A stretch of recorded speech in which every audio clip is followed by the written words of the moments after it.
Assalamualaikum warahmatullahi wabarakatuh. Sahabat sekalian, rahimakumullah. Sholat adalah ibadah yang paling utama dalam agama Islam. Namun, tahukah kita bahwa sholat tidak hanya dianjurkan di masjid, tetapi juga di rumah. Sebagaimana Rasulullah SAW mengajarkan kita untuk memperbanyak ibadah di rumah agar rumah kita diberkahi dan dipenuhi cahaya keimanan. Di video kali ini kita akan membahas pentingnya menjadikan rumah sebagai tempat sholat. Akhirul kiram, sahabat sekalian rahimakumullah, sebagaimana hadis Rasulullah SAW yang artinya jadikanlah sebagian dari sholat kalian di rumah dan jangan jadikan rumah kalian seperti kuburan.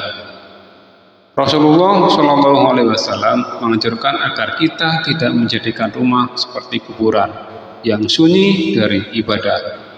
Rumah harus menjadi tempat yang penuh dengan zikir, sholat, dan ibadah lainnya. Sebaik-baik sholat seseorang adalah sholat yang dilakukan di rumahnya, kecuali sholat fardu. Hadis riwayat Bukhari dan Muslim. Sahabat sekalian rahimakumullah, dan di dalam Al-Quran disebutkan bahwasanya dan kami wahyukan kepada Musa dan saudaranya, ambillah beberapa buah rumah di Mesir untuk tempat tinggal bagi kaummu, dan jadikanlah rumah-rumahmu itu sebagai tempat sholat. Quran surat Yunus ayat 87. Ayat ini menunjukkan bahwa menjadikan rumah sebagai tempat sholat adalah amalan yang dicontohkan sejak zaman Nabi Musa alaihissalam, dan hal ini juga berlaku bagi seluruh umat Islam.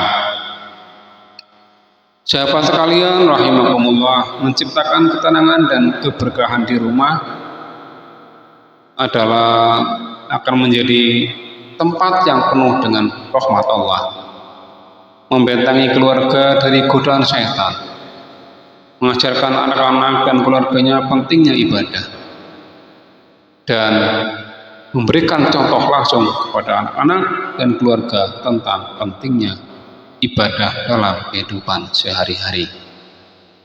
Sahabat sekalian rahimakumullah, kemudian yang berikutnya adalah menyediakan ruang khusus untuk sholat. Meski tidak besar, buatlah satu sudut rumah sebagai tempat khusus untuk sholat dan ibadah. Ajak seluruh anggota keluarga untuk mendirikan sholat berjamaah, terutama adalah sholat sunnah seperti sholat duha, sholat tahajud, dan sholat lain-lainnya.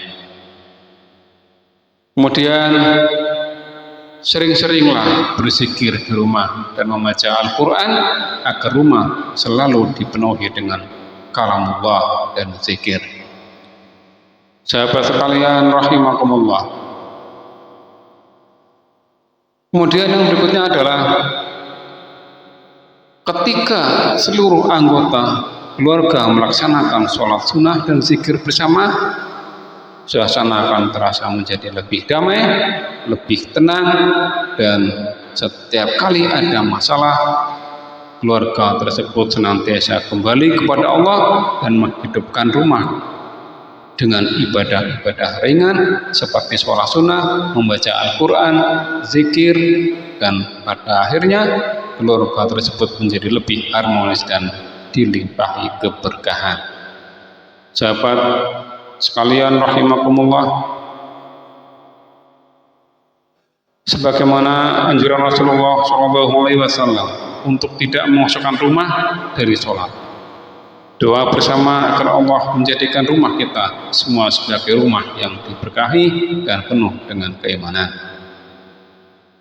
Akhirul kiram rahimakumullah, sebagaimana hadis Rasulullah SAW, jadikanlah sebagian dari sholat kalian di rumah, dan jangan jadikan rumah kalian seperti kuburan.